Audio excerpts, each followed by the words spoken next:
Hey everybody, and welcome to our Monday Mojo for tonight.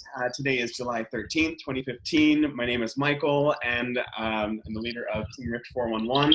I just want to welcome everybody who have taken time out of their busy schedules to join us for this shot in the arm that we have at the beginning of the week. And, one thing that I just love about what we're doing here, sharing stories, asking questions, all of that is just seeing examples of people who've made it, who've gotten to this part of the mountain, and maybe you'll hear a story where you're struggling, and then you're going to hear some sort of connection with another person who struggled and who found a way to make through. So I'm actually taking notes. I highly encourage you guys to take notes as well. And if you're watching this live, awesome. If you're watching this as the playback, fantastic.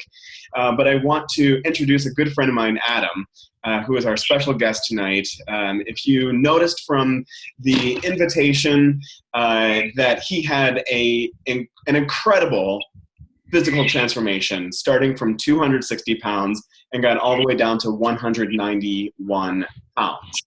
I mean, it's just like unfathomable, absolutely incredible. And now, Adam is sharing the wealth and encouraging others and motivating others to do the same, and kind of sharing his secrets and his tips. So, Adam, I'm just so honored that you're spending time with us, and I'm just going to give the floor to you to share what you like, share what you want to share. Awesome, man. Thank you. I appreciate everything. I appreciate the invite too. Um, so really my story, it kind of begins some time ago. When I was in high school, I was always a basketball player. I mean, I was in pretty good condition. I was always a really skinny kid. And, growing up, I played a lot of sports as much as I could. And then out of high school, just pretty much like everybody else, just kind of started finding yourself and getting into the life routine and getting a job and doing all that. I played a lot of basketball, but I ate like crap every single day of my life. I mean, it was fast food pretty much all the time.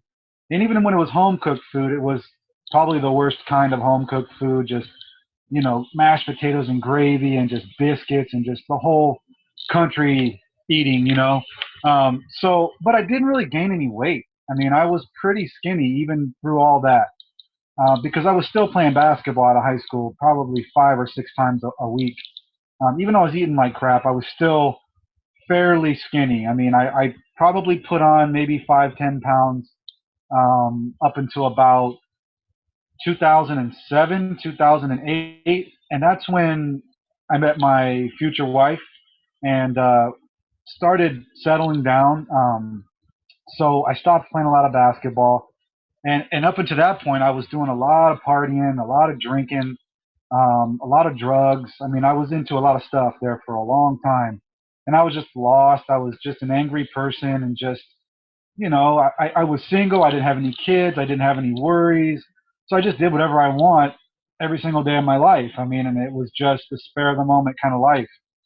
Um, and then when I met my wife and we started dating, um, I something just clicked with her. We just meshed well, and for the first time, I could see myself settling down. So, I started to put the partying aside. I started to put the clubbing aside and the drinking and all that.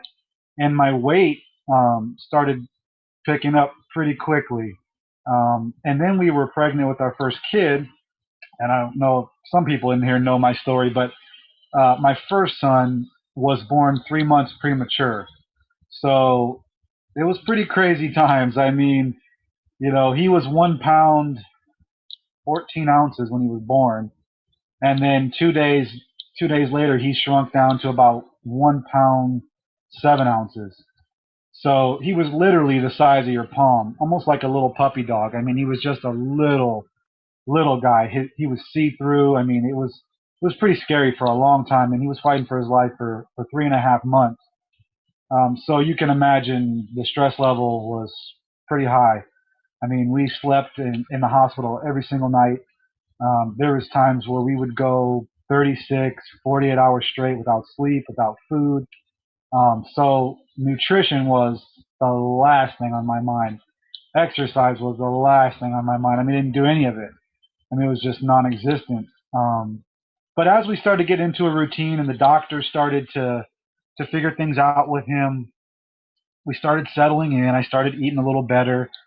We started realizing that his position, we needed to change. We needed to do something because, we had to be strong for him. Unfortunately, those sediments didn't really stick. So, we just did what we did best, and that's eat comfort food. That's what Americans do. We just eat comfort food. When we're stressed out, we eat, and we eat a lot. And we just don't care. We have this I don't care attitude when we're stressed out. I'm not saying that's everybody, but that definitely was us. So he eventually came home, and he's diagnosed with CP, which is cerebral palsy, and he's handicapped, and he's in a wheelchair. But he's a fighter. He's 6 years old now, just turned 6, and he's a great kid. He's doing good. Um, but when we were 7 months pregnant with our second kid, Jaden, the first kid, had an extreme seizure, which is a normal seizure just kind of lasts for about 5 minutes, maybe 8 minutes. They kind of roll over on their side, they have the seizure, and they kind of come out of it. You just kind of wait it out. Well, his lasted 25 or 28 minutes. Um, and it was horrible, man. I mean, I had never experienced something like that. I mean, he was literally in my hands when it happened. I mean, he was sick the night before. I went to work. When I came home from work, my wife said he was still sick. He was really, really warm, but it wasn't really that bad. I mean, he kind of had a fever. It wasn't bad. So he took a nap on my chest, and when he woke up, he just looked up at me, and he just started shaking, and his eyes rolled back in his head, and he just started like doing this convulsion thing, and I was just like, holy crap. Like I didn't know what was going on. So, and my wife was 7 months pregnant, so she came running down the hallway, and we flipped out. We called the ambulance. Luckily, they were, I don't know if it was miracle or whatever, but the ambulance was literally right down the street. So they had rushed over to our house. They took him to the hospital. He still had the seizure the whole way to the hospital. We got him into the back of the ER, and I'm screaming, I'm crying, I'm telling the doctors like, what's going on?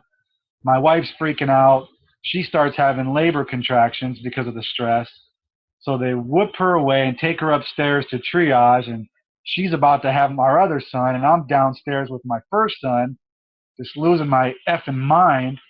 Um, and the doctors and there was police officers there. They had to hold me back. Sorry, guys.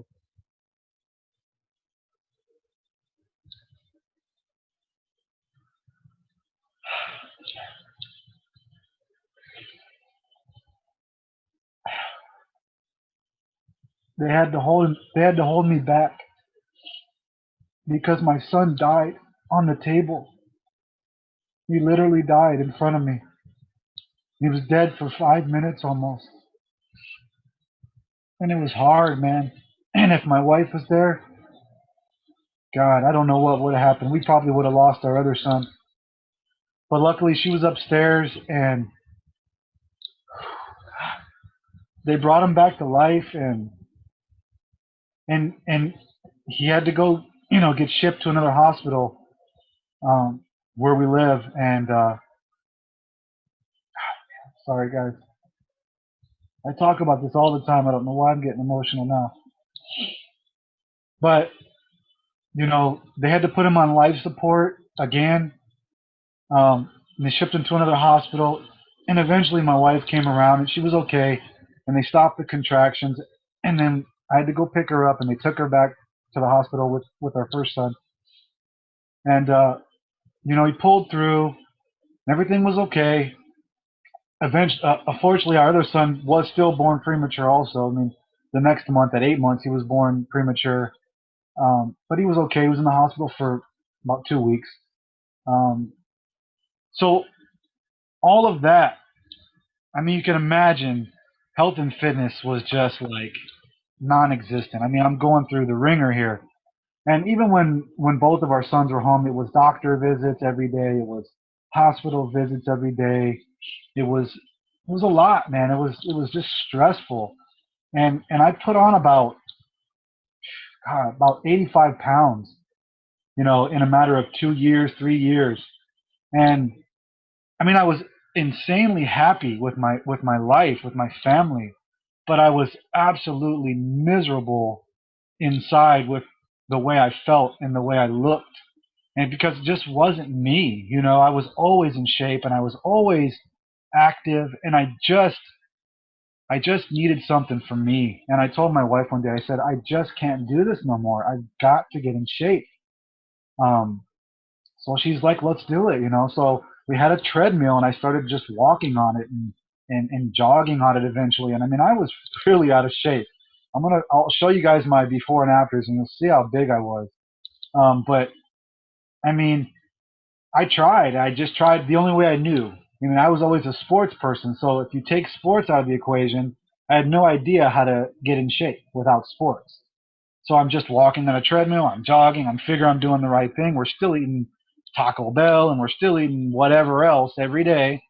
And it just never clicked, if you don't know, you don't know. So we didn't know at the time, and so we just did what we knew, and that was running and on the treadmill, and I didn't lose any weight. I actually lost 0 pounds in about a month. So I said, okay, well, let me get some. We had some little weights, and I tried doing some weights and some bench lifting with just some dumbbells and some more treadmill. And I think after about 2.5, 3 months, I lost like 3 pounds. And I was just so discouraged. I was like, God, I'm working my butt off, but I'm not losing weight. I'm not getting in shape. And it was, in hindsight, it was because of my nutrition, because we were still eating like crap 4 or 5 times a day. So I remembered right before I got with my wife, I had a bootleg copy of P90X, like almost everybody else, you know, back in those times. And I think when I first got it, before I met my wife, I tried it like once or twice, and I said, "Dude, this is insane. I can't do this. It's too hard. Like, how could anybody do this? It's not comfortable because it's hard." Um, so I told my wife, I said, you know what, let's revisit that P90X thing. And I didn't know anything about it. I knew I had a burnt copy, and I said, let's try it. So I took it really serious. I sat her down one day and I said, look, this is gonna happen. I'm gonna do this. I'm gonna give it an honest shot. And she saw in my eyes, I meant business, man. Like I was at my breaking point. I could not do it no more. I mean, I was putting on so much weight so quickly. I was having lower back pains. I was getting steroid injections in my lower spine because of all the weight I was carrying around. And I did construction work, and I live in Southern California, and it's like 120 in the summertime, and being overweight, and it was just exhausting being fat. I mean, I just couldn't do it no more. So when I got a hold of P90X and I had the nutrition guide and I had the recipe, you know, I just told my wife, let's do it, man. Let's go to the grocery store. I don't care what it costs. Let's just do it. Let's do enough for me to complete this program, whatever it costs. Um, and at the time, I wasn't even drinking Shakeology. We couldn't even afford it. I mean, we're so piss poor broke. It was ridiculous. I mean, even at one point, we were on government assistance. I mean, just because we were in a tough place, man. I mean, it was just bad during those times. But I sucked it up and I said, you know what? I don't care what it costs because I'm the head of the household. So if I fail, this family fails. So, and I was heading in that direction, guys. I mean, it really was. It was bad. So when I started P90X the very first day, I mean, I was prepped. I was ready. I had all my meal plan ready. I mean, I was ready to go. When I did that first workout, Jason knows this. Um, I finished my first workout, which everybody who's done P90X, chest and back. I mean, that's just the killerest workout when you've never done it before. And I literally did it in my garage. And afterwards, I passed out.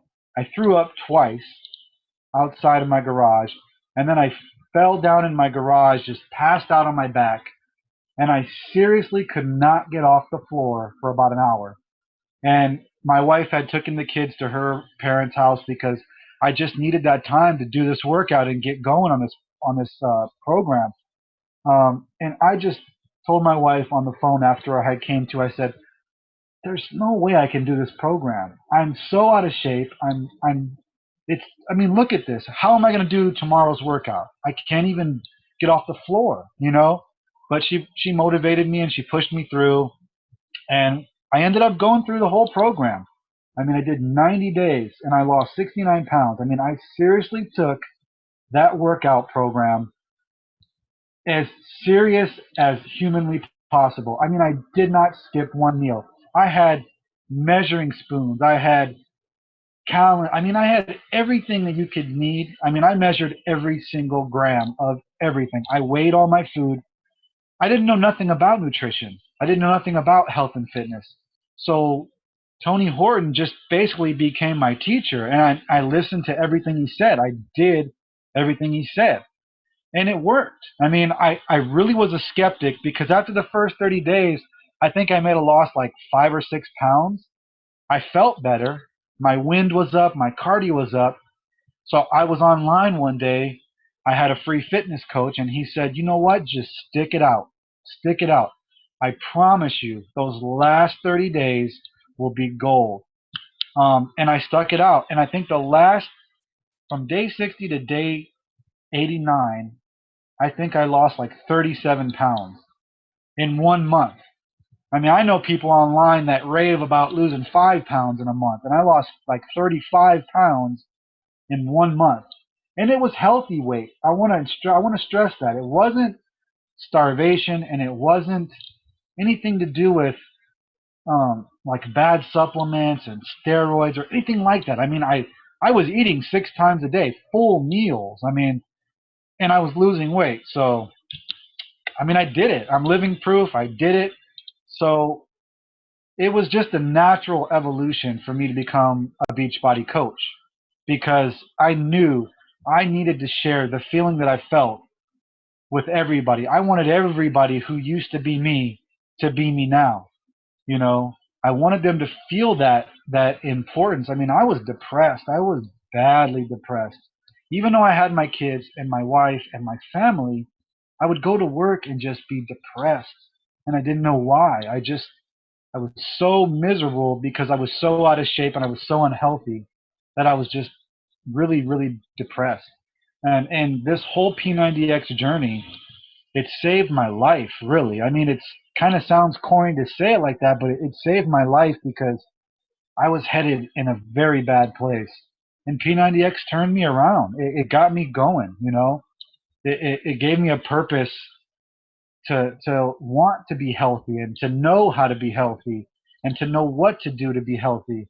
And I just took it from there. I mean, from there I've done P90X. I've done 3 rounds of P90X, and I actually got all the way down to about 183 at one point. I mean, I was ripped and I was shredded, the whole 9 yards. I wasn't really big and muscular, but I was toned and I was shredded. And I've done programs like the 21 Day Fix. I've done PIO. I've done Body Beast. I've done so many other programs that this company offers, and every one has been success. So that's my journey. I mean, I want to show my before and after real quick. I know we're running out of time here. Let me just get to my website. It's on my home page here. Let's see. And then, okay, let me go to stream. Here. Let's see, right there. Can you guys see that? Thumbs up? Yeah, that was me. Old fat guy. That was me. 260 pounds was my day one. This was at Six Flags Magic Mountain, probably 3 days before I started P90X. That's what I looked like 3 days before I started, and that's what I looked like on day 90. It works. P90X works. Made me a believer. Adam, you look like a whole different person. I know, man. Like I know, man. It's crazy. Jeez. Yeah. Incredible. Sorry Wow. for crying, guys. I didn't mean to do that. I didn't know that was in me, but it was, I guess. You never have to apologize for crying. So, okay, so how do I unshare my screen? Let's see. Share new window. How do I do that? If you go to the very top, there'll be like a little menu that says stop share. Stop share. There we go. Yeah. Perfect. All right. Here it is. The floor is yours, guys. Any questions? Adam, I got a question for you, buddy. First of all, thank you so much for sharing that, man. I know you and I know your story, and just hearing it again, it's so powerful, man. It's just so powerful. It's inspiring. It's everything. There must have been some dust in the room over here because my eyes started watering at a certain point. My question for you is, you said that you were doing everything by the book. You were measuring it out. You were getting the proportions exact. In my experience, and maybe it's not yours, but in my experience, that is good for only so long. Like that, to me, I'm not able to sustain necessarily every single meal being exactly to the milligram of everything. So if that was also your experience, how did you then kind of take what you did in the program and then made it kind of like a practical real life thing? That's a good question there. So the first time I did the P90X, and this was all happened in 2012, guys. This was years ago. I was so out of shape, and I didn't know anything about health and fitness. So the very first time I did P90X, I just was like a blank slate. So I did everything by the book the very first round.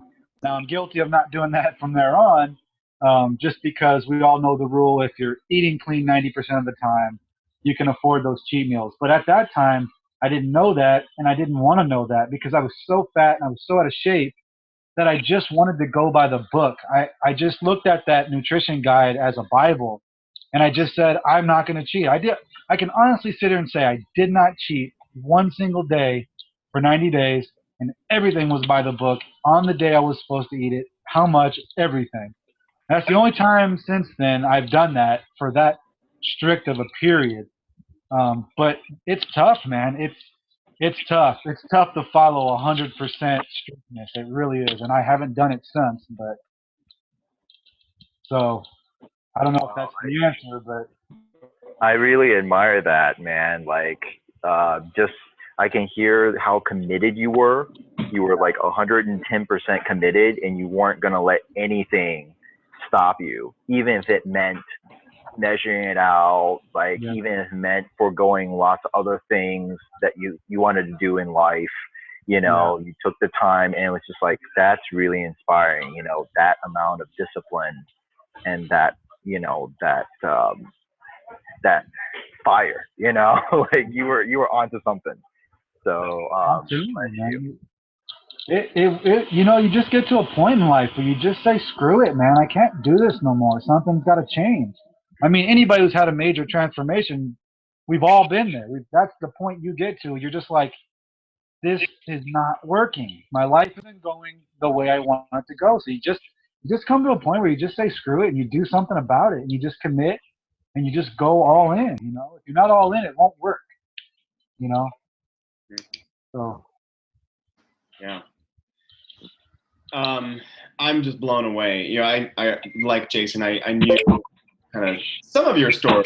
I didn't know all those details, and I think the one of the takeaways that I have is just really getting clear about what our motivation is for why we're doing this. I talk to a lot of people now, and they're like, oh yeah, I want to get fit, and I ask them why, and they're like, well, duh, it's summer. I want to look good on the beach, and who doesn't? Absolutely. We all want to look good and avoid looking bad. But it's when the depth of our reason, the depth of our reason is equal to the amount of our transformation. And your story is such an incredibly inspiring demonstration of that. And you know, you're just rocking it. So. Yeah, I appreciate that, Michael. I appreciate that. You know, you're a coach that I look up to, and you're a person I look up to. So hearing that from you, it's awesome, man.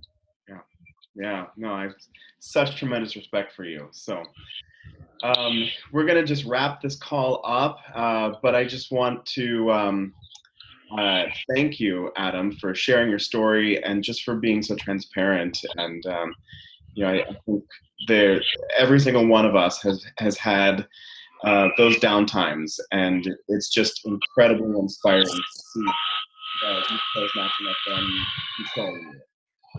So you've taken control, and now you are showing others that it can be done. So Yeah. thank you for that, and thanks everybody else for being on the call. And I'll put this on our team website. So if you want to listen to this or watch this again, or share it with a friend who you think might need some encouragement and to hear the story, it's going to be archived at ripped411.com/MondayMojo. And there's going to be a tab right there on the front. So you'll get to see Adam and his beautiful face and his great story right there. Great. Thank you so much.